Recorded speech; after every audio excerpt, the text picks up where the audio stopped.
ધંધુકા તાલુકાના ખડોળની વાડા LR high school ખાતે ખેલ મહાકુંભ હેઠળ ખોખો રમત યોજાઈ। અમદાવાદ જિલ્લાના ધંધુકા તાલુકાના ખડોળવાડા LR હાઈસ્કૂલના યજમાન પદે ખેલ મહાકુંભ 3 અંતર્ગત ખોખોની રમત યોજાઈ। સ્પર્ધામાં અંડર 11, અંડર 14,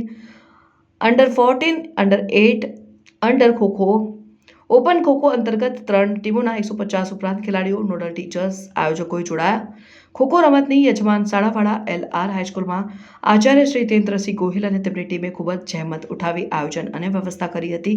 આ પ્રસંગે હાઈસ્કૂલના ટ્રસ્ટી મહિપતસિંહ વાળા, જેતુભા વાળા, મોહમ્મદસિંહ વાળા, કલ્યાણ સંઘભાઈ ટાંક, ભગવતસિંહ વાળા તથા અતિથિ વિશેષ તરીકે Dhandhuka taluka BRC coordinator doctor Raghuvirsinh Chudasama, Dhandhuka taluka વ્યાયામ મંડળના પ્રમુખ પ્રવીણસિંહ રાઠોડ, મંત્રી સુખદેવભાઈ રાઠોડ, મંત્રી વિક્રમભાઈ ખાંડ, અનિરુદ્ધસિંહ ટોડિયા, પ્રભાતસિંહ સોલંકી, બળવંતસિંહ સોલંકી ઉપસ્થિત રહ્યા હતા અને શાળા પરિવારે ખેલ મહાકુંભની મશાલ પ્રગટાવી ઉપસ્થિત તમામને આવકાર્યા હતા અને ખેલાડીઓ સમેત તમામ માટે અલ્પાહારની વ્યવસ્થા કરાઈ હતી।